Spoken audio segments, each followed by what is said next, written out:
Hello and welcome to another episode of the Vital MX post-race show. And once again, it's a week-off edition. If you want to really label this post-race, it's post-Loretta's, but there is no Loretta's discussion on this podcast. Instead, we are going to be touching on some hot topics in American motocross like Team USA, like the SMX World Championship and upcoming playoffs, or the postseason, as I've recently learned it could be called, and so much more over the next hour or so. Just a little something to help you through your weekend off, your second consecutive weekend off. We're all craving some pro motocross action at this point, but luckily it is just a few short days away, and this will only bring it closer sooner. Of course, we are sat here doing this podcast because of the incredible support from Decal Works, Yamaha Motor USA, Yoshimura, Motorex, and Fox Racing. Thank you to all of those companies for all that they do for the sport at large, as well as us here at Vital MX. And I am your host, as per usual, Lewis Phillips, joined by Michael Lindsay. Hello. Hello. Are you pumped for this, or where are we at? I don't know. I definitely have caught myself more this week than last week. I think, I can't remember if it was Thursday or Friday of last week, I woke up in a frenzy thinking I had a ton of work to get done before I boarded a plane to a race, and woke up with the usual anxiety I do on a Thursday and then realized there was none. I don't know how to feel about this time of year. I enjoy the time off. In the same breath, it is just awkward. Well, let's just get through these last couple. That just kind of makes you sound mental, to be honest, but never mind. When do I not sound mental? That's bizarre that that would be the situation. But no, absence makes the heart grow fonder, and 2 weeks without pro motocross is going to make Ironman feel like round one, Anaheim 1, all over again. And Ironman will be particularly poignant, of course, because it will host the Monster Energy FIM Motocross of Nations in fact, it's August the 4th as we record this, so in exactly 2 months, qualifying will be happening. It actually would have just finished. Very exciting indeed. And we got news last week that Roger DaCosta has stepped down from his position as Team USA manager. A statement came from the AMA announcing that fact. There's not been much from Roger's side, not that you would expect there to be that. Not a surprise, of course. A lot of people had been calling for this for some time. But I think I land in a place of curiosity, because I wonder how much of it was him stepping down and how much of it was a little bit of a push. And of course, we'll never know, because that will never come to light. But either way, not the most surprising, and something people have wanted for some time. No, not surprising. I hate to say it, like, the announcement almost felt... It's necessary, but it almost felt unnecessary, because I feel like he's been more the team manager as a face item for the last 2 or 3 years. Anyways, I'm seeing people in the comments going, "Who is Pelletier? Who is this AMA racing director?" It's being quoted. It's like, well, Pelletier has basically been doing this for a couple years anyways. I think it's back to the last really big U.S. round push. You know, people like Christina Denny and Mike Pelletier, and even Paul Perabino. There was more effort in a way from those kind of people to put together Team USA and the overall logistics and everything involved with it, really, than Roger's end of it. Roger's end might have been a bit of advice on race day, maybe some opinion on riders, but he hasn't really been the team manager for a few years anyways. You know what I mean? Yeah, but of course, before we go any further, we have to acknowledge all that Roger did in the sport, all that he's done for Team USA. It's, of course, been an incredible run. Arguably, not only Team USA, but the event as a whole wouldn't be what it is today without Roger DaCosta. So you can't really go any further without, tipping your hat to that and everything that he has possibly done for this event, because it's a spectacle. It's the best possible thing that you could want as a fan, and it's arguably all because of him. Well, and even to look back at, again, there's been people calling for his removal for a little while. And one thing that always caught me off guard is, I understand if you could look back at maybe some of the results of the past couple of years and just some of the synergies within the team and question it, but I've seen people question, his motivations. Like, it's typical dumbfounded social media comments, but people being like, wow, we can't have an American run the team. Who says he's really doing his best for us, or dumb things like that? And you're just like, This man literally came and basically brought the first ever title to us, pushed when he was factory Honda manager to line up an all Honda team to go before, in a time when not really all U.S. riders of the best would band together to do it. He basically put together his squad within his OEM to make it happen. This man has been the driving force of our success and of the event in general for years, himself as a racer and then on into his role with Team USA, which he's been at for coming on 40 years, a little more or so. 44, I think is the official number. Yeah. So again, hats off. Thank you, Roger. Nothing bad to say about all the success he's brought. We would not be where we are in the terms of the overall scope of this event from Team USA's participation. And in my opinion, you might agree, is like you kind of mentioned the event as a whole, because if the USA wasn't, and I'm not trying to make this all about USA, but if the USA wasn't such a big part of it from a winning standpoint and a US audience standpoint during kind of the meteoric rise, especially 80s into the 90s, into the McGrath era, even though we were very Supercross focused, also having that event, just like getting more of a worldwide audience to pay attention to World Motocross as a whole. Some of that comes back to Roger, like just keeping USA going the whole time. It brings a lot to the event in general. I do equally think that, of course, Roger gets a lot of credit, but the second wave of the Motocross of Nations, which I count as 2005 on, a lot of that came down to Ricky Carmichael pushing Team USA to reassemble and take on the world once more. So I do think that part one was all DaCosta, and then part two was DaCosta and Carmichael. And I think Carmichael deserves a bit more credit for what he's done for Team USA and the Motocross of Nations. And that's why a lot of people called for him to be team manager, but that's not going to be the case. As you mentioned, a lot of people are saying, who's Pelletier? Who is this person? In fact, I've had a few MXGP people message me and say, who's taking over from Roger DaCosta? And I've said, like, Mike Pelletier, you may have seen him on TV, kind of anticipating the fact where they're going to reply with, who the hell is that? And I wonder if that's an important element of this for the AMA from a marketing front. Getting Pelletier some FaceTime in front of the cameras, just raising the general profile of people within the AMA, because especially in the world we live in now, having people within your organization or business or whatever it is who have personal profiles, personal leverage, relationships, that's critical. It's crucial. It's almost what the world's built upon now. So this is going to become more of a valuable exercise for the AMA from that front, I believe. Rather than, at the end of the day, it's their team, their sport in the USA. So it makes sense for them to become less of a background character and more forward-facing. No, exactly. Okay. Anyway, there's not much to follow up. That's right on point. But then equally, I am a bit perplexed because the PR said that the reason for putting Pelletier in the hot seat, if you will, was they were following the examples set from rival nations. And perhaps I'm misremembering, or I haven't exactly looked into this, but Team Australia has Michael Byrne in the team manager role, and I can't really think of a single top team that has someone from the federation. Was France the federation before it became Paulin, or who was it before Gaudier took over? Someone called Pascal, and I honestly can't remember what he did in life. But the FFM, of course, we see the impact that the FFM have on Team France with hospitality. They are very much involved, and perhaps a quote from the AMA was not just signalling out the team manager role, but more pointing to an impact in some way. Like, there's many ways to skin a cat, let's say. I think the organizational role for Team USA, and when I mean organizational, I mean everything around the event, whether it's fundraising, the overall environment for the guys has needed to step up for a few years.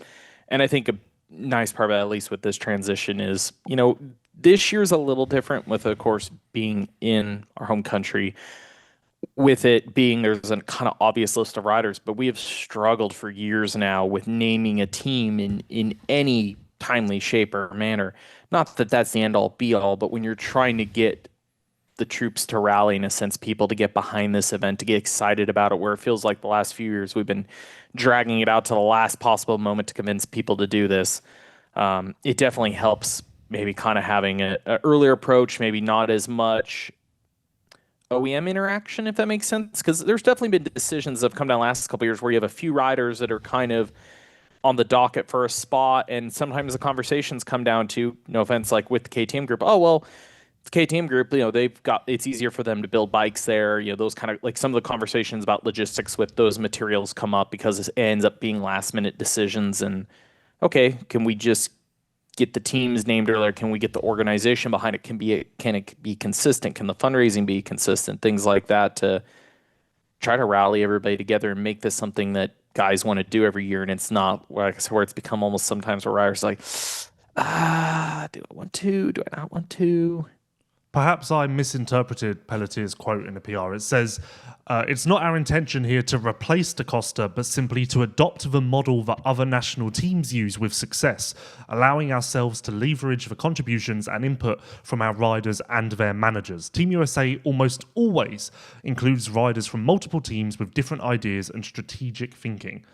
So ultimately, they are going to lean on the individual teams, the managerial position people in those teams, ask their advice. It'll be more of a round table, but ultimately Pelletier will be front facing and tackling questions in press conference, on the podium. That's the only place you really see the team manager, but it is important. Like you do, the team manager does get a lot of press and a lot of play at the MXoN. That is for sure. And of course, we anticipate the team being announced at Ironman as Chase, Hayden, and Eli. I haven't heard anything to the contrary. I will be very surprised if we don't get the announcement at Ironman, or if it's anything other than that team, because I've not even heard a whisper of another rider being spoken to or asked or anything of the sort. I think we joked, like, if something were to happen, I mean, the easy backup is you could even argue 250 or 450 at the start of things. You could just go get J-Coop, but nope, they're preset. I think it's already even on the press docket for us to have the announcement on Fridays next week. So like I said, when we say it's guaranteed, it's about as guaranteed as it can get that's going to be the lineup. Which again, it's on one hand, I'm excited that it's theoretically our best team. It's being done early, but it comes back to it's also in the United States, and it's always so much easier when it's here. And every year it happens, whether we have success or not. I say we as an American. I just hope that energy follows the next year, and we've kind of struggled with that after the home events. Not to expose you here. Okay. And this has just come to me, and it's an interesting conversation. And you may not like this coming out on the podcast, but I'm going to send it because I feel like this would be an interesting conversation. You used we there, and in conversations, you were very much, your interest in the MXoN very much revolves around Team USA.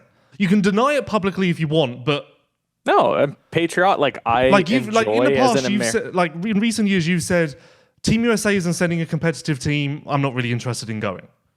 It's kind of where you're at. That was 23 when you said that, and I didn't want to travel extra. I distinctly remember it. Yeah. Those were your words. Like Team USA's not got a chance of winning, so I'm not really that interested. And I think this is interesting to talk about because that is a very American approach. I don't think that people from other nations would have a similar thinking, mainly because people from other nations just kind of have to accept that winning isn't likely 9 times out of 10. But I think it's interesting because obviously if I was American, then I would just agree with you and it wouldn't be there wouldn't be sort of a conflict. But it's interesting from my perspective to hear those words because ultimately the nations to me is just it's the pinnacle. I love it. Yeah. This year I'm not so excited from a competitive point of view because ultimately I think USA are heavy favourites and Australia are heavy second place favourites, and I don't see much parity or much discussion around the results or how it's going to play out. At this point, it seems very methodical and predictable, but I'm still so eager to get there just for the spectacle, the vibe, the excitement, the anticipation, the ping pong ball, the gate pick, the press conference, all of it. It just fills my heart more than any other event on the planet. And not just true of you, but in the past also you see like Team USA loses and there's American media who are down and there's American whatever that are down, and it's just it's not true of every nationality, and it's curious, I think, from my perspective. Well, a couple things. Number one reason I said I didn't want to go in 23 because we didn't field a competitive team. Two things. One, I was spending my own money. I wasn't spending company money, so I want to go for a spectacle that, yes, I would enjoy from it. Let's be honest. Hold on. I have. Do I have my soapbox? Can I speak, Lewis? I remember the quote. That was the quote. Yes, I remember the quote, but also I'm giving some context to. I was going to spend my own money, not company money. I was not going as much as a journalist as much to enjoy myself. So, two, where I'm disappointed, of course, is we've had years past where if we send the best team possible, awesome. I'm disappointed as a fan of the American team, as an American citizen, as being a patriotic person, of the sense of when we can't even put together a team. It's one thing if it's injuries, it's when it's guys just straight up don't want to go and use excuses for bikes and this and that. Like, hey, we're going to have injuries, but whatever the best functioning team is, if we send it, I'm always on board. And I'm never the person that bitches when we loses and blames the guys. Like, anybody who stands and takes the call and raises their hand, says they'll do it, all for. Like, especially in the years when you are like the 8th pick down because a bunch of guys won't go. There's a lot of pressure on you, and you're not expected to perform at that level, but those guys still do. So my hat's off to those guys, number one. Now I'm trying to think back to my rest of my defense. Let's spin it this way. Yeah. And you be honest. Truth be told, even in the little bits you've said on this podcast, a lot of your Iron Man excitement revolves around Team USA. Fair? I think a bit for me, yes, okay, of course, me and you are here on a podcast as two different positions. Like, I am the American, so I'm going to play a part of that. I enjoy the event no matter what. The years I physically have not gone up, I'm up at midnight. I'm sitting there watching all the lap times every single morning. I am glued to my computer. Like, I'm in no matter how good or bad the team is doing, who is sent, who is not. I'm going to enjoy every minute of it. Back to the not physically going came down to spending money out of my own pocket. I'm in no matter what. Like, it is the spectacle of motocross. And even I was thinking about this as you named it.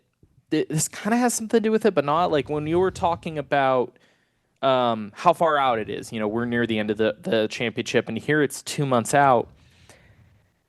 And we'll get into it. We have a whole subject on SMX. Like, on the U.S. side, there's a push to want to make SMX playoffs the spectacle. I want Motocross of Nations to be that. I kind of wish it was before it. I hate that we end Pro Motocross and we go do SMX and then loop around. I don't have a great reason other than I personally hate it.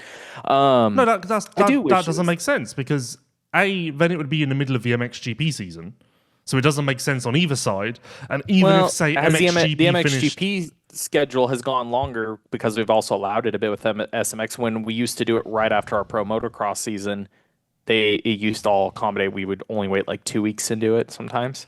Yeah, but there has been a year where we've waited a month, but most of the time that's not relevant to your point.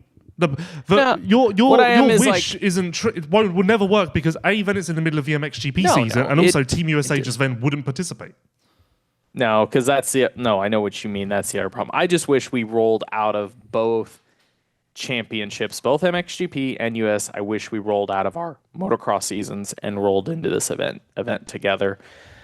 I do. Hold on. Okay. That very much sounded like you can save yourself here.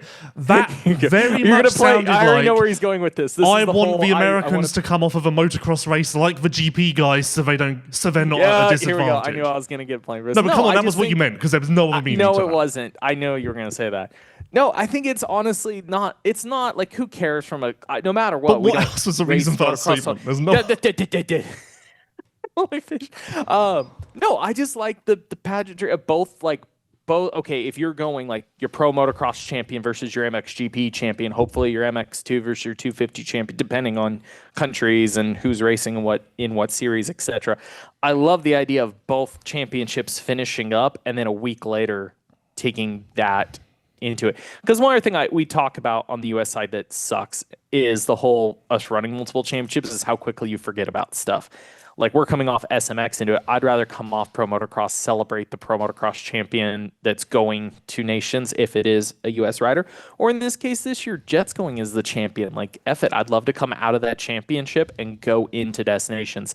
And equally talking about, hey, you got Jet Lawrence as the 450 champion here going up against, well, it's Fevra Akuna or whoever the MXGP champion is of the year. Like, I would love to follow up each title a week later and have those conversations going in clean cut without other distractions. I don't know. Especially the chance of a rider getting hurt in SMX. Like, I just want to come out of both Pro Motocross and MXGP and roll into the event with the storylines without the distractions. Like, perfect world. It's never going to happen. I'm not here arguing like how the storylines do exist. I don't feel like SMX hurts for storylines, though. It does. Oh, come on. It does Jet a little Lawrence bit. Is still A, Jet if you have an Lawrence injury, but B, if one of them has a bad SMX run, just anything. Well, I guess I that's would never like happened yet. Like, we've not had that instance yet. Where someone's had a bad SMX season. Because typically the winners are going to be the winners no matter what type of racing, isn't it? You said that about Jet. You want Jet to roll into the nations as a Pro Motocross champion, but very, very high chance he just rolls into the nations as Pro Motocross and SMX champion. Yeah. What? Okay, so on the topic of the event as a whole, like I think a huge part again we talked about is the pageantry of the event, the excitement, all the little details.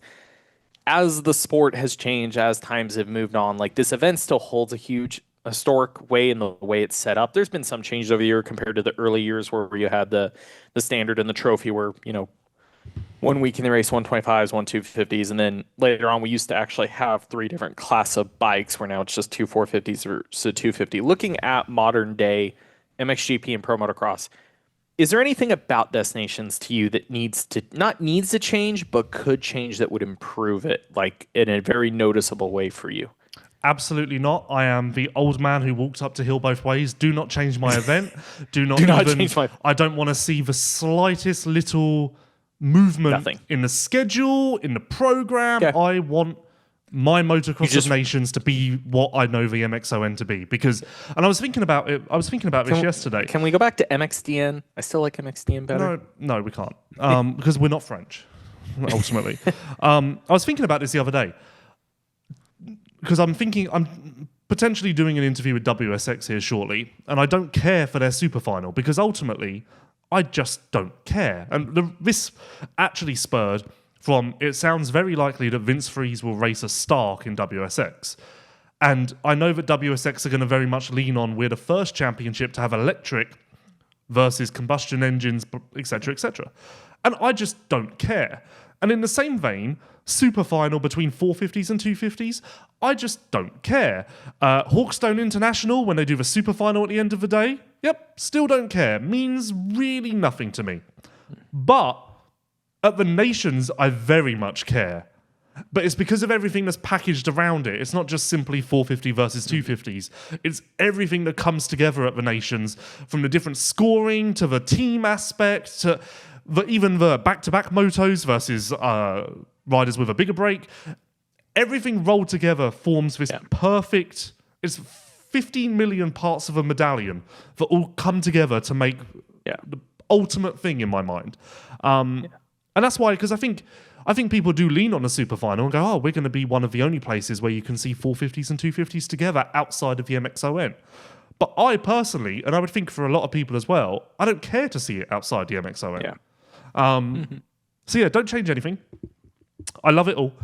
And every single MXoN, I basically, from Thursday morning to Sunday night, I sit there with permanent goosebumps and almost giddy with excitement.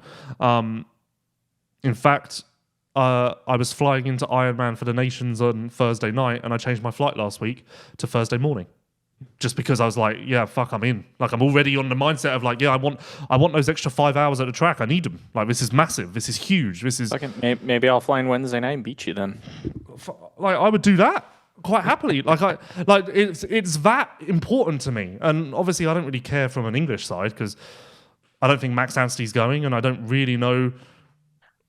ultimately, the What's team. happening? What happened to your fiasco of a team? Holy shit! You guys have it rough sometimes, but Why? you guys have it rough sometimes. You have some of the worst luck as a country. Really, I think you guys. For the longest time, I said it was Australia, but now they've had luck. So does it go back to Britain is now the unluckiest? No, country. Because Britain's poor luck came at a time when we had like multiple GP podium finishers and genuinely had a team that could win on the right day or at the very least podium. Now we just don't have the riders. So now it's very much just a taking part exercise almost. Which they're for history's sake. No, and I mean the riders to form a team. Obviously, like Max is great in his own right, Conrad's great in his own right, Ben is great in his own right. But ultimately, as a team, GB isn't going to be competitive for a top 5 probably for the next 2 decades. Like it's going to take an entire turnover of talent before we get back to where we were in early 2010s with Tommy and Dean and Max and Simpson and the like. Because that was kind of when ultimately when GB was and then obviously in the late 2010s there was a podium run. But so I have a question for you. Again, difference between nationalities and cultures and things like that. Outside of the allure of the event, the pageantry, the history, based on our ages here, does GB's potential and run at that time, does that give you any extra based on your age and like when you got into the event? Does that time as you were getting into media and being so involved in going to the races, does that add to your memories or allure to the race at all? Or are you so far removed from a nationality of how you feel about it? Like, because again, I look at the timing of what you're saying for that run. Does that add to it to you, or? I've never been the guy who I don't necessarily care about patriotism. Like it's never. Yes, in those years though, when GB was 4, 4, 4, 4, 4 for every single year, I did every year be like, I think like, oh well, like is GB going to get on the podium this year? And I did root for that, but equally, I think it was more just from a story point of view because I think if Norway were 4th and 5th, 1 or 2 points from the podium for 6 years in a row, I think I would also go into this year's nations going, oh, I wonder if this is going to be the year that Norway gets it done. Because that's, no matter the flag, that's quite an interesting little story to grapple onto. Obviously, there must have been an element of it where it was just like Britain getting on the podium. But like, I've never really been like people. I think people can even hear it from this podcast. Like, yes, I'm very close with Max, but that has nothing to do with him being British. It's just happenstance. I mean, you look at my selection of riders who I'm close with. There's a wide array of nationalities there. Could say that I'm playing the field and ensuring success at every event worldwide, but that's just strategic thinking. And speaking of ensuring success, Decal Works most likely will be getting ready to put something very, very special together for Chase Sexton at the Monster Energy FIM Motocross of Nations. Of course, you can go to decalmx.com and make your own graphics, customizable. Maybe you can make yourself your own little Team USA inspired get up. There's so much at Decal Works, decalmx.com, that will fit your bike from graphics to plastics to seat covers, accessories, and so much more.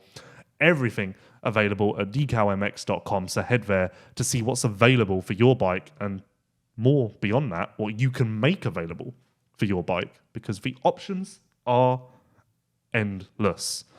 Done with the nations? Yeah. It's a shame. One thing I'm disappointed about, it's a real shame that Kevin Horgmo and Cornelius Tundel are injured, because Norway, speaking of Norway is one of the rising teams that could be like a real upset 5th place team or whatever. I've said this for years. In 5 years' time, Norway, Latvia, Denmark, all of those teams from the Nordics are going to be the top European teams. And Norway's slightly ahead on that talent curve, but it won't happen this time around. In fact, I would think they're not going to send a team, because I would think that it's just not worth it now with their 2 biggest names out. Sad.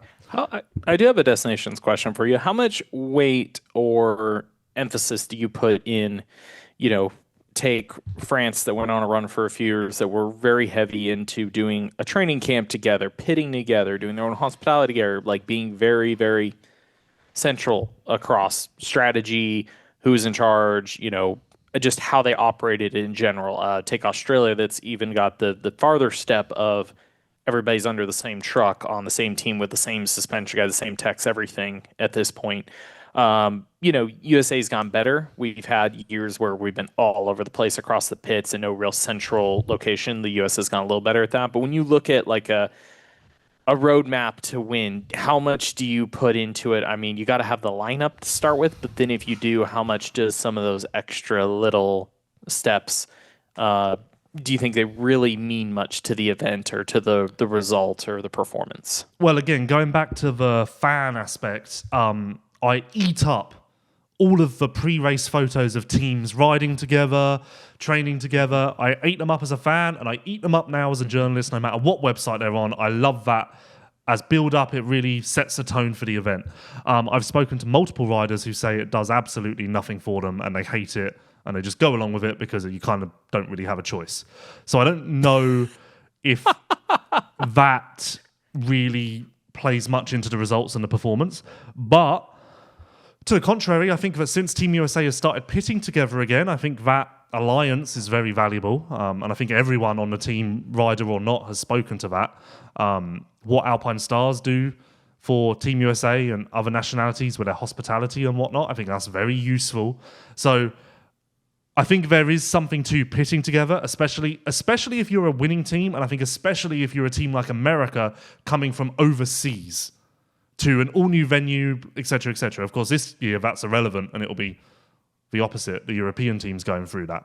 But I think that's important to have a sense of familiarity around you when acclimatizing to an all-new scenario. Of course, when you go to Matterley Basin for the GP guys, there's no surprises, there's nothing to anticipate. You're rolling in like it's a GP, so maybe less crucial. So yeah, do I think it's pivotal to success? No. But do I think it's useful in certain instances for certain teams? 100%. 1,000,000%, in fact. And Actually, yeah. I actually have more destinations questions. Thought of another one. Okay, the rotation. So we've announced that USA will hold it in 2028 and 2031 as well, which was, any of us have been at the events have known for a while that USA was looking at being on a 3-year rotation. In general, how do you feel about that? I know they've gone to the point where they want a certain amount of infrastructure, a certain amount of support to be able to do these events. Do you like the idea? Are you bummed at all that we aren't rotating as much between our places? And then also, even on the fact of using facilities that are in one of the 2 largest championships versus something where, hey, having a track that isn't on either calendar that year, does any of that change how you feel about the event? Well, this is playing out brilliantly. I've also been thinking about that. Had a lot of time to think lately. It's going to be impossible to ever go to a track that has never been touched by either series, because you go to a GP, a new track for the first time, and even for a GP, there's logistical challenges, things that have been overlooked. So I think that you have to go to a track that's hosted a GP, because just to know that it's all buttoned down and everything is as it should be. Of course, in front, MXGP has never come to Ironman or Redbud, but I think they can rely on the fact that, okay, MX Sports has run events here, they know what it takes. Like, that's a safe risk, if you want to call it that. Yeah. To go to a track in Argentina or Brazil, or even a brand new track in Belgium, I think it's just too risky to rock up to an event with 100,000 spectators and thousands and thousands and thousands of industry and just hope that the parking is correct and the entrance is correct. For instance, perfect example, 2006, Matterley Basin hosted the Nations. It was the second event that Matterley had hosted, but its first event was a GP just 4 months prior, June of that year.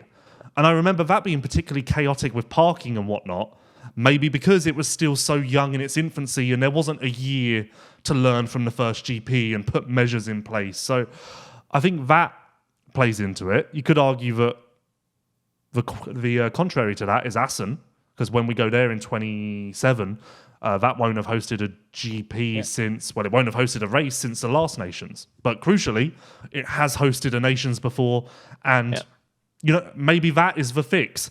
Maybe you can go to an all-new venue if it's a road race facility, because you know that there's going to be plenty of land, there's going to be plenty of parking, they have facilities to accommodate to fans, they have a press room, so that's not a concern, because as dumb as it sounds, being worried about the press having Wi-Fi and stuff like that, that all plays into where to host a GP or where to host a Nations. But a road race facility eliminates a lot of those risks immediately off the bat. And they're experienced in crowd control, they're experienced in entrances and exits, and of course, for a MotoGP or an F1 race, they're dealing with Motocross of Nations style and then some every single year. Yeah. So maybe that's a way to create an all-new playing field, but then you go to a probably shitty, hard-pack, jumpy, flat track that everyone's going to complain about. Assen gets away with it because it's sand. And I think that's just pot luck. I don't think you're getting a sand-made, man-made track in Spain or whatever name F1 MotoGP venue you want. Circuit of Americas, you're just not having that. I personally would love to see one or two, or kind of both these things, is one, wherever the race, because I agree with you, you can't really just make an event out of thin air for this. Doesn't really work. You need some place with experience. It needs to be somewhere that's been operational recently enough that there's some memory of how to do it. I would love to see it not be in the same calendar year. Like whatever race holds, it can't hold a national or WMX and MXGP race within that calendar year. Soapbox.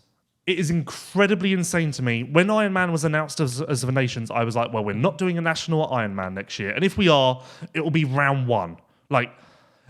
And this isn't coming from a competitive point of view or anything, but it feels insane to me that I'm going to Ironman on Thursday, less than 2 months before I go back there for the Nations. That's far too close, in my opinion. Well, they almost had it worse because, when they announced this a year or two ago, I remember talking to DC and a lot of the staff about what they were going to do. And I mean, at one point there was like, hey, the initial thing was, we're going to take it off the schedule for a year. However, not a lot of options, number one, that are ready. They didn't want to screw a promoter and only give them a 1-year contract, so it'd have to be somebody existing. So the teams were vetted against, hey, do you guys want to maybe go back to WW or Muddy Creek, or I guess somebody who shall remain nameless said in said team meeting, we could go back to Loretta's again, which I heard almost all the teams completely revolted on. Like, no, we're not going back there for a pro national. It just doesn't. It's not a great pro national race. So it ended up getting on the schedule, but it had to be moved up out of its normal timestamp because as an event as a whole, if it would have stayed on its regular schedule, I'd have to look again. I think they would have held the National as the finale. 2 weeks later, they would have held a GNCC, which for anybody that hasn't been to that GNCC, it's part of how they also know it can handle the size of a destination. It's the National maybe, gets 18, 20,000 people. The GNCC legitimately gets 40,000 people. It's insane. And then they were going to come back 2 weeks later again for the Motocross of Nations, so they had to at least spread some of that load off of the facility and the people and the town and everything like that. Like I said, what you said though, it's not really even me being like, oh, it's an advantage to have race there that year. I just love the idea of just rolling up and nobody has raced it for the year. There's no other memories associated to that calendar year and that track. It's kind of a memory thing. It's just what I want to. It's just like kind of a feeling of what I would love to see for the event. The other one is, tell me if you agree with this or not, that a location cannot repeat a Motocross of Nations for at least 5 years. Not a country, but just a track location at least. So we're not like, okay, we did 2 Redbuds and for the U.S.'s 3-year gap. Is that? I don't know for sure, but I heard a suggestion that could happen with this. We could do Ironman 2 trips, but as far as I'm concerned, we're going to Ironman in 2028. And I think we're actually fortunate of that because initially the rumor this time last year was that we were going back to America in 27 and it was going to be Ironman. So, that sounds great, but ultimately I do support Infront's plan of not... Every track can host a successful Nations, and we need to be very selective because off the top of my head, and in fact, let me pull up the MXGP calendar quickly because that'll make this easier for me. Off the very top of my head, on the MXGP calendar at the moment, of venues that haven't previously hosted a Nations, the only ones capable are Kegums. That's hosted them before. Yeah, the only ones capable are ones we've already been to. Tuchenthal, Kegums and Lommel. Uddevalla, not big enough. Arnhem, not big enough.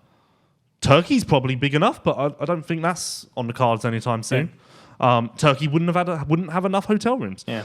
We don't know about Darwin yet. Well, I've heard Darwin's kind of out in the but that would nowhere. never happen because it's too expensive for everyone. Right. Yeah, I wouldn't mind because like U.S. we have what Redbud can host it, Ironman can host it.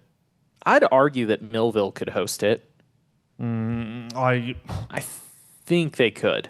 You're close enough to Minneapolis. I mean, I feel like the surrounding towns like Rochester are bigger than Crawfordsville, and there is enough camping down the valley. I think. Again, I'm not completely arguing that situation. And then, what else on the U.S. calendar could hold it?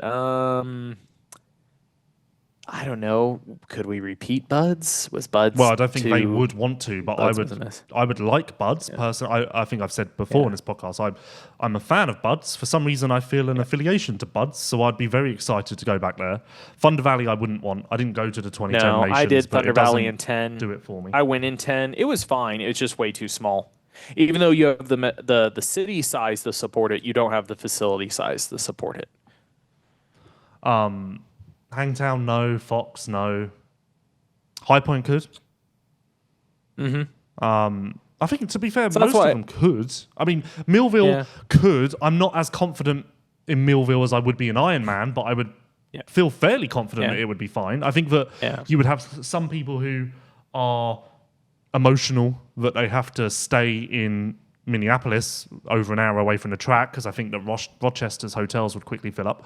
But but Rochester is bigger than Crawfordsville's tiny. You're still staying. Indy's closer to Ironman than 45, Mini is to Millville. Yeah, it's like 15 minutes difference. It's not that makes a difference. That makes a difference when you're talking 50 minutes versus an hour and 5. I'd say. Yeah. Once you get into that territory. Yeah.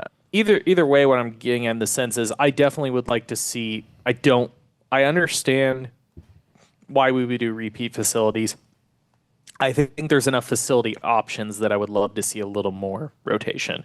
Because the other thing I do love about it is I love the Motocross of Nations to stand generationally stand out in my mind. When you have riders that can do it for maybe 10 to 12 years of their career, I kind of would love my memories to not have repeat facilities in the sense of like, okay, they do their span. You kind of end up like, I would love to see generations race like St. Angeli and see Redbud and different stuff like that. But I'd love to see them spread out enough that, you're really excited when they come back around. Because I felt it a little bit with the second Redbud. I wasn't as, don't get me wrong, excited for Motocross of Nations, not as excited for the venue as I was going there a few years prior. Yeah, well, I would argue even Ironman. Ironman, to me, very much feels like a third Redbud. Because it's not entirely different, really. Well, it's a lot of the same crowd. You're not that far away. Indiana's the state directly below. You're not that far. And even like hearing some of the activation plans, it's all just very much we're bringing what we did at Redbud and pulling it across to Ironman. Well, it's a track that sits here and sits down a hole in the pits are here. Like, again, like a Millville or a High Point would give a very, very different feel than those two. Indiana and Redbud do have a somewhat similar vibe, and they're in a, you're East Coast no matter what, but they're two very close together logistically events. I think it's also, I'm a bit concerned about Ironman because you very much split in half. You either see the first half of the track or the second. And I wonder what that will do to the atmosphere because, I don't know, I feel like it will feel a little bit disjointed, whereas you get Matterley or Ernee or Assen even, and everyone's very much together and you get the entire vibe. Whereas I feel like our impression at Ironman will be, there's not that many people here. And then someone goes, well, if you go over that hill, there's a shit ton. But they're just kind of disconnected from us. It separates. Because you think even though Redbud's got the valley, it's still more of it's like, what I love about Redbud is how many fans are on the infield when you consider the center of the track. Because the track is so open like this in the terms of so many people in the center. Even if you're on one side of the valley versus the other, it feels very compact in the center, and it brings a very different vibe to it. Where Ironman doesn't have a lot of, I'm trying to think, fan wise, it doesn't really have any center. It's gonna be all. No, that's what I was trying to think. Like even external on the start side of the mound or whatever you want to call it, there's not really many spectator areas there. There's plots of land here and there, but not where you're going to get a mass amount of the crowd.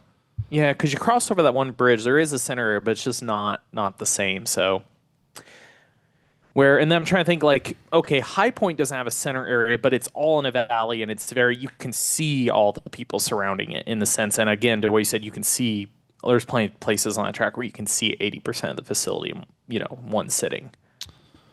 Yeah, I'm not high on Ironman, to be honest. I'm really not. I would be more excited for Millville. Certainly, I'm more excited for Ironman than I am Redbud.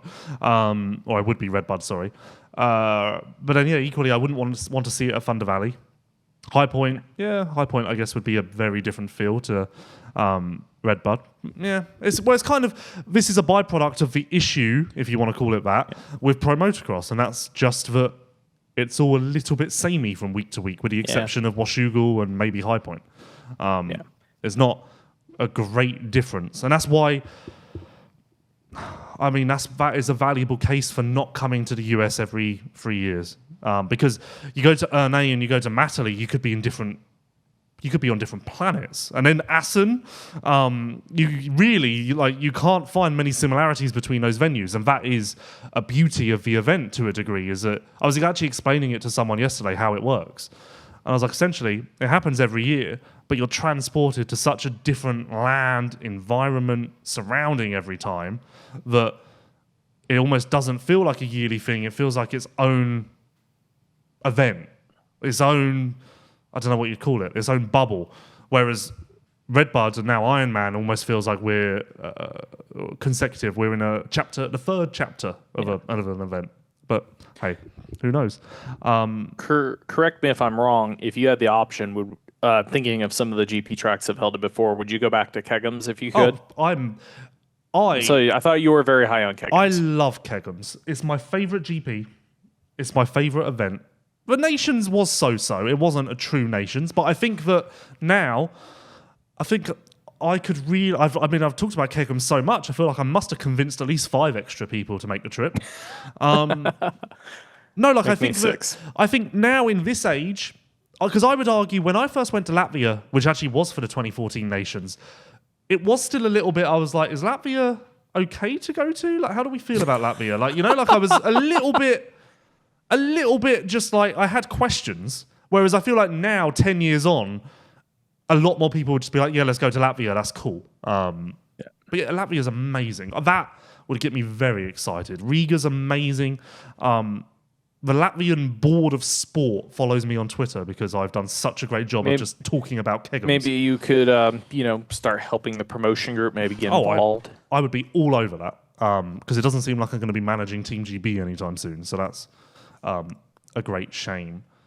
Let me tell you about Yoshimura. And I could sit here and rattle on about Jet Lawrence's starts or Jet Lawrence's dominance or Hunter's starts, that Sakamoto start at Washougal. Wow, you could really see an example of the power. But let me instead ask you, listener, a question.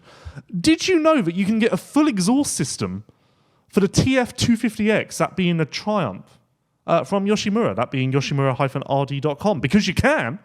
The answer to the question is a resounding yes.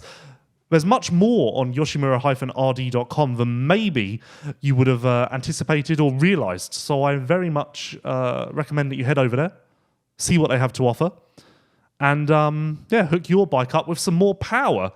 Speaking of the Honda guys, there is a very good chance that Yoshimura sweeps the Motocross of Nations once more with an all Yoshimura Australian team.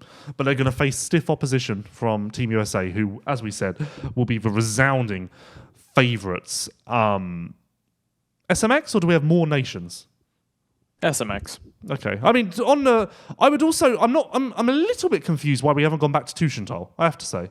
I get it because Tuchenthal's had a very turbulent relationship with Infront. They've been warned a few times that their facilities and their track prep aren't up to scratch, and the GP there has been threatened a couple of times. But that was 5-6 years ago now. We're far past that. It's got the land. It's Germany. It's very central for everyone in Europe. You'd pull the same number of fans you'd get at Lommel. That's another kettle of fish in itself. I'm surprised we haven't gone back to Tuchenthal. All I've got to think is that maybe they don't want it or they don't have the means to run it once more. But that in itself was a great Nations, great atmosphere, and so much of the event rides on the atmosphere. It really does. But Yeah. SMX. Let's discuss the points because, or do you want to discuss the format and changes and whatever else as we head into the third year? I guess the points, the first one, I will admit that this still catches me off guard. I went to look at the points just to make a quick note for this. I still don't know how I feel about the seeding process. So 20 riders seeded in. The rest go to an LCQ. We picked 2, but then I was even looking at okay, RJ will not be taking a spot in the 250s. Nichols is recently hurt. Hymus is out. And I was going, okay, this person will be seeded. Oh, wait, I forgot. We don't actually seed people in to replace the people that aren't even showing up. We just take more from the LCQs. And that still catches me off guard, I will admit. Yeah, so at this point, we have Anderson and Nichols confirmed to be missing the playoffs or the postseason. So that means that they will take 4 riders from the LCQ. Yeah. Which, if you're in the LCQ, that makes you feel a lot more confident than you would have been previously. A couple of notes. So at the moment, McElrath holds the 18th spot. I don't think it's been confirmed, but I think we anticipate McElrath to potentially race some outdoors to just preserve his position in the top 20, right?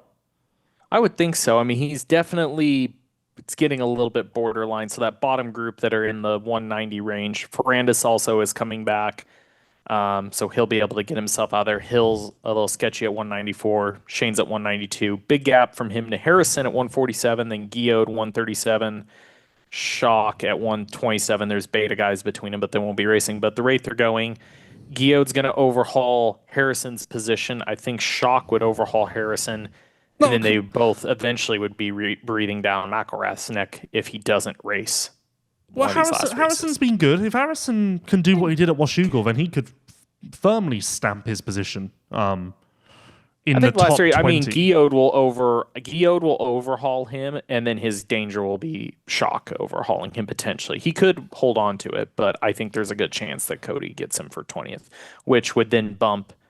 Even though we don't actually have 20 guys, that would bump Mitchell into the LCQ. Well, yeah, because although we're going to be missing 2 guys, the cutoff is still 20th place. Because we then have the top 20 and just remove the riders who are injured. We don't then say the top 18. I mean, technically, you could say that's the same thing if you just remove the top riders. Either way, but yeah, Guillaume will be confirmed. That's for sure. I did reach out. Neither beta rider will be racing the remaining Pro Motocross rounds, so they will be LCQ bound for sure, which is surprising because they are right on the cusp, and you would think both have a very good shot of making it in, but they would have to do every round most likely. Yeah, or certainly they would literally have to do all 3, and then in there, you look at the couple rounds Benny did do, and just the lack of outdoor prep for that team in general. Like they're not they're not going to perform better than Guillaume is already in front of them to get a spot back. I think Mitchell would be on par if not being him a bit. And then again, Cody's outperforming him, and even Harry. Like, I kind of get the point. Like, Mitchell and Benny could do the last 3. I don't think it would salvage their spots. They're already out, and I don't know if they would make it in at this point. No, but I would argue it's worth a punt. It's always worth a punt. This is sport. It's always, anything can happen. Christian Craig, the curious case of Christian Craig. Everyone presumed that he would be filling in for a star 450 rider if one were to get hurt. Cooper Webb is, of course, hurt, not returning until Charlotte, but far and away safe in the seeding positions. He's second at the moment, will likely drop to 7th or so. It doesn't sound like we're going to get Christian Craig at an outdoor anytime soon. It would, truth be told, be a very long shot. Well, not a very long shot. It would be a long shot for him to get a seeded position, but it's certainly worth a try, and it would have been worth a try if he'd come back when Webb had got originally hurt. But for whatever reason, I'm not quite clear on the details, but him filling in for outdoors just isn't going to materialize. Yeah, if he would have came back when Webb got hurt, he would have a chance. If he came in now, it's pretty much unfathomable. But equally, I'm not entirely certain he's doing the playoffs in the LCQs.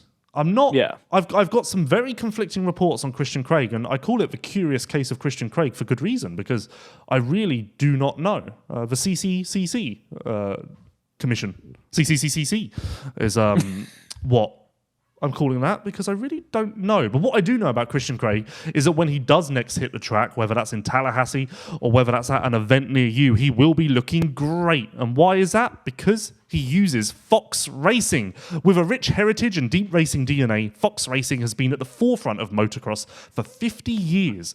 They empower the world's best athletes like Jorge Prado, Ken Roxon, Levi Kitchen, and Joe Shimoda to chase their dreams. With their gear, dreamers become champions. They honour the past while inventing tomorrow, pushing the limits of racewear and protection, because at Fox, change is the only constant. And it seems like Christian Craig's calendar is changing by the day. A lot of C's there as well. Christian Craig's calendar changing. It's all C's here on the Vital MX post-race show. On a 250 front, it's a little more interesting, I would say. Of course, we know there's not going to be a Hymus. Coty is going to race 450s, so he's not going to be a factor in the 250 setup. RJ too. And then I would argue that the positions outside of the top 20 are a little more interchangeable. Although, I look at the riders in the top 20 and I don't see anyone who necessarily will drop out because of poor performance. Because the riders on the cusp, like Adams and Schwartz and Ryder D and Parker Ross, they have all proven to be so good that it's not like they should be underperforming to a point where the riders behind them, those being Park, Turner, Masterpool, Swoll, potentially Swoll, admittedly he would be the danger man there, but I don't feel like any of those riders should feel particular heat from behind. I really don't. No, the only one, especially Schwartz, even though he's the bubble guy, he's been on a really solid pace as of lately. The only one is like, I don't know, any Ryder D and Drew Adams have both had some ups and downs. One of them could falter, but Colin's just kind of hanging on for dear life. His 250 results due to his size are pretty rough. Like Lux potentially could have a couple decent races, but he would have to have Ryder D and Drew, either Ryder D or Drew have repeated bad results. Yeah. Masterpool's only in 24th, but we don't even know if he's racing when he's come back. Originally, the team said he would be back, but then he was posting himself riding with a soft cast still the other day. Ty as a whole is just a mystery. Do you think that realistically, it seems like the final Pro Motocross rounds are questionable for Ty? If he can be healthy for SMX, do you think they bring him out to race the LCQ, or do we just forget about this whole saga? From what I've heard of PCT, I think because of the way the contract is, like they would take him racing at any time. I've heard people on the team just mention that he just kind of disappears. So I think it's more on him lining up. I think if he wants to line up, it's part of his contract. I think they take him racing. Oh, okay. I think it's more on him at this. I believe it is more on him at this point. It does make, at least when I'm looking at the lineup, though, I do think the LCQ will be quite entertaining at those races. Though. In both classes, to be honest. Yeah. Particular 250s dropping 3, so we would have, at least at the opening round, 5 would come out of an LCQ, and you again would have riders like Colin Park, Lux Turner, Masterpool, potentially Swoll, Long, Cochran. Well, Cochran won't be back by then, will he? No, Cochran's done for the year. Cochran's done for the year, yeah. Anstey, Bennick, yeah.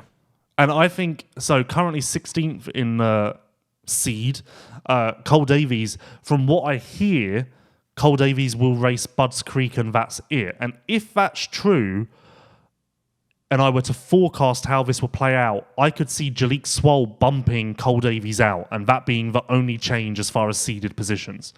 Like, if it's true and Cole Davies is really just racing Budds, I think he ends up in the LCQ. Yeah. Fair? So let's see. Since he's came back, Jalik has scored, 22 points, 36 points, 23 points, but then 0 at the last one. So if he scores on average 30, 90 points, that is cutting it close for Davies. Cutting it close, and I would bet on the negative side than the positive side. Yeah. And on that front, so yeah, from what I hear, Davies is likely to be back at Budds Creek. Anstey, definitely not Iron Man, potentially Unadilla, but certainly at worst Budds Creek. Bennick should be back this weekend. That's all fine. Pierce Brown, I don't know. All I know about Pierce Brown is that It's been very up and down and like not quite sure what to do. But if I were a betting man, I think Pierce Brown's ready to go racing, or perhaps not ready to go racing, but happy to go racing. Because can you ever truly be ready coming back from an injury of that magnitude? But no, the LCQs will be great. Certainly, I think that both sides of the 450 SMX and 250 SMX, it's going to be deeper than it's been in years past. I don't really know why, to be honest. Perhaps less injuries, although to the contrary, you could argue that last year SMX had so much hype because Jet was coming back from injury. Eli had only been back from injury a couple of weeks, so he was still getting up to speed. Roxon coming back, of course. There were a few others as well that I'm forgetting. Webb, although that's true of this year, as is Roxon. So I'd argue that there may have been a little more hype around the top end of SMX last year just because of the way it's shaked out with injuries and stuff, whereas this year we've got pretty much everyone on the track at the moment. So we're just going to keep that competitive landscape rolling into Charlotte, which will be a slightly different vibe to last year. What isn't a different vibe is the reliable range of products available at Motorex. You can always depend on Motorex no matter what you're doing with your bike. Motorex, known for high-quality engine oils, those will be the dependable products I mentioned, also has an entire line of clean care and lube products to keep your bike running strong and looking great. Maintenance made easy with race-proven Motorex clean care and lube products. Finally, to wrap this podcast up, we're heading into the third year of SMX. Feld just announced a massive deal with Monster, where they will be the title sponsor of the SMX World Championship moving forward, which is great news, of course, for the sport. The title sponsorship of Supercross has been extended through 2030 as well. Again, great news for the sport.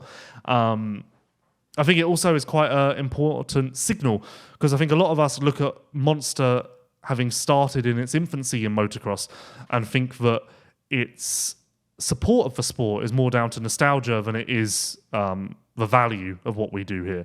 But if they're extending and now expanding their support, I think that says a lot about the value that this sport does in fact bring, and it's more than just a nod to years gone by. Yeah. But that's beside the point. Anything you'd like to see changed in SMX as we head into the third season of postseason? Still something I've commented about since the beginning is in any other form, playoffs have some form of knockout, some sort of like, hey, potentially somebody really good could miss out on this because of performance. And our format, still all the guys are there kind of no matter what. I could argue it so many different ways, whether less people are seated in, because like NASCAR has a system with the Chase for the Cup where everybody is racing once playoffs kicks in, but only X amount of people can race for the championship and they knock them out. I'm trying to think if they have 8 or 10 races inside their playoff part. Say 3. I don't know if you have so many guys qualify in, like this could put a lot of pressure on the races. Okay. After the first round of playoffs, the bottom 8 of the seeded are out of contention, and then we just knock, at least give some sensation of something can happen. Albeit motocross is still tough where Tomac, Chase Sexton, Jet Lawrence can go down the first corner. They're going to get back inside the top 10. I just don't want it to feel it's something we have no history with. Like, I understand I'm very behind the standpoint of like Pro Motocross, don't change it too much. It has history. Supercross, I've always said a little more like doesn't have as much history, but the longer we go on, the more it does. I'd love to see some format changes there, but hey, Super Motocross is a completely fresh item. There's nothing that makes it, have to have a legacy of being done a certain way. I would just like to see some format changes. Let's just try something. I don't want it to just feel like a third short championship. Yeah, I don't know what you could do. Like, you say you want elimination, so if we go to the final playoff, or the finals, I guess that's called, and we have 10 riders in each class, is that good for you? Are you happy with that? No, I want like 5 or something. Okay. I want it to be... So you're fine with the empty track, the empty start gate? No, like I said, you could do it like NASCAR where you still have people out there, but only so many can contend contention for the championship.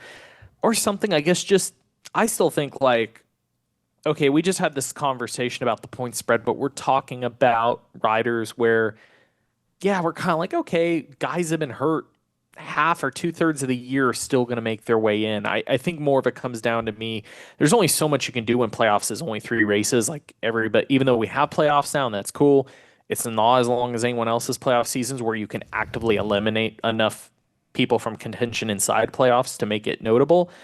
I guess the big one for me is maybe make it much harder to even qualify to be in the championship, like in the sense of being seeded in or something.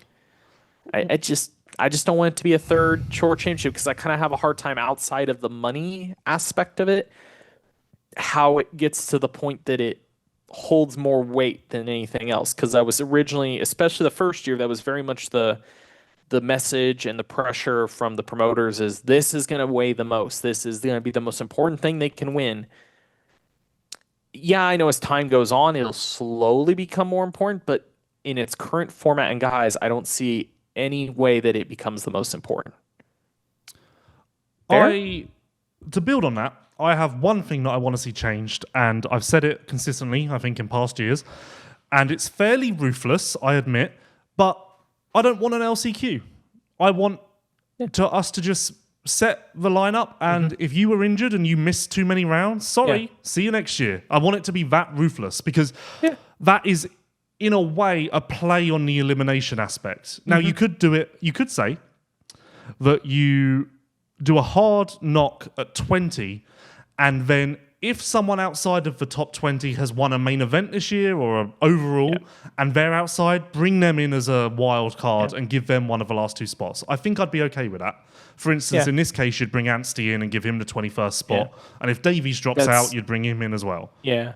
Chase, NASCAR sort of does something like that where, like, was it 16 drivers? If you win, you guarantee your spot, so then you lock in and it thins down the amount of spots that can be brought in by points. But to that point, I had a conversation with Prater at Millville. He was wandering around, and I threw out an idea similar to yours. I said, I brought up MotoGP and F1, like how much excitement, because right now at SMX, we technically kind of have a 2-day format. There's a good amount of practice on Friday.